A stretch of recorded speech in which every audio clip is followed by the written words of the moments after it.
Hi, this is Ashley with Evans Behavioral Services. Today we are talking about verbal behavior and the verbal operants. So what is verbal behavior? Verbal behavior refers to communication based on its function rather than its topography. So to break that down, function would refer to what the communication is aiming to achieve. So for example, the child is communicating to access something, or they're labeling things. Um, Topography, on the other hand, is what the communication actually sounds or looks like. So right now I am using vocal sounds to communicate. So I'm using vocal verbal behavior. Other topography might include ASL, so sign language, picture communication, um, Proloquo to go, or other AAC devices. So the verbal behavior approach is a common practice used in ABA therapy. It consists of teaching language based on its functions rather than topography. So in other words, instead of teaching a child to simply use words, we're focusing on what the meaning of those words is. And oftentimes we have to teach each individual word or item across all the different verbal operants.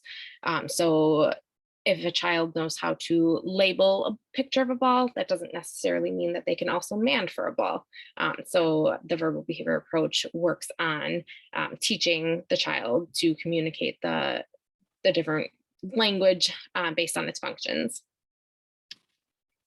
So some of the verbal operants include mand, echoic, tact, intraverbal, listener responding, motor imitation, and visual perceptual. This video, we're going to review 5. So manding, echoics, tacting, intraverbals, and listener responding. So first up, manding. Mands are requests. So essentially the person is communicating their wants or needs. I would argue that this is the most important of the verbal operants. It's incredibly vital that everyone has a voice, whether that's communicating vocal verbally or using ASL, PACS, or any other AAC communication forms to get one's wants and needs met. Some of the common manding programs include manding for items, manding for activities, manding for someone's attention, to discontinue an aversive, manding for a break, missing stimuli, manding for more information. There are so many ways that we can target manding, and we should be targeting them. Next up is echoics. Echoics occur when the listener repeats what is heard. So for example, my child is watching Blippi. At the end of the video, he spells his name. He'll say Blippi. My child repeats Blippi. That demonstrates an echoic, so he is repeating what he hears.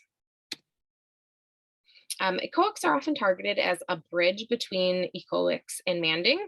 So if your learner doesn't yet have demonstrated ability to mand, but they can echo certain sounds or words, you might conduct an echoic to mand transfer program. So for example, you would say ba. Your learner would repeat ba. Wow, great job. Yeah, here's the ball. So in this example, ba was a vocal approximation of ball, and that your learner is able to echo.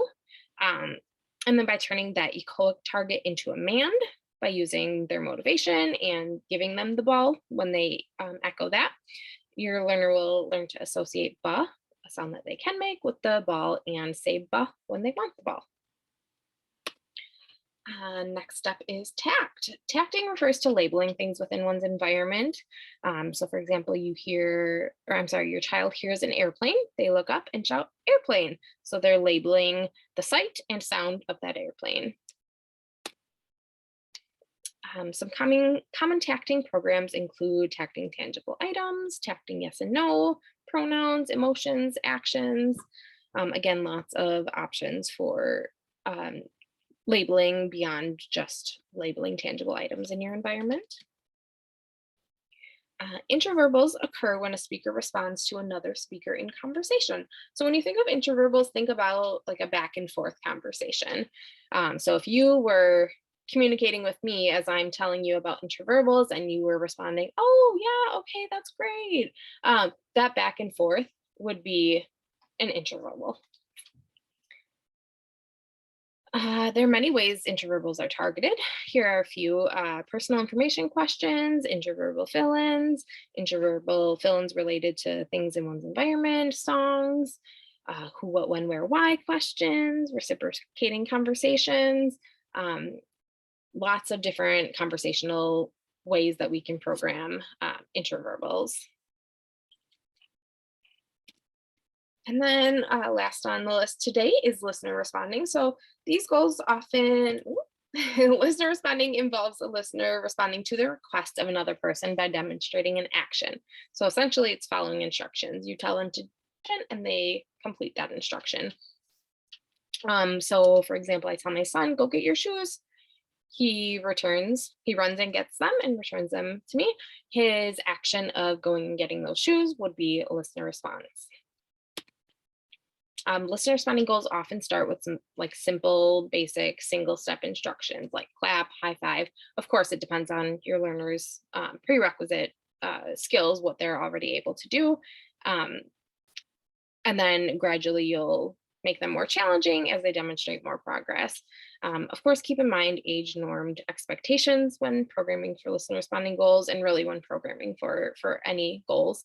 Keep in mind what the expectations would be at that age. So essentially I'm saying, is it truly a deficit? So for example, I've seen in treatment plan before, like a 3-year-old having a deficit of not being able to tie their shoes. So there's a goal for learning how to tie shoes. Not many 3-year-olds are out there tying their shoes, whether they have autism or not. So that would really not be an appropriate goal to put in place to teach shoe tying at 3. So that's all I mean by keeping in mind those age normed expectations. So that's a pretty brief basic overview of the verbal operants and verbal behavior. Feel free to check out my website, evansbehavioralservices.com, for more ABA related resources. And I appreciate the support. Thanks.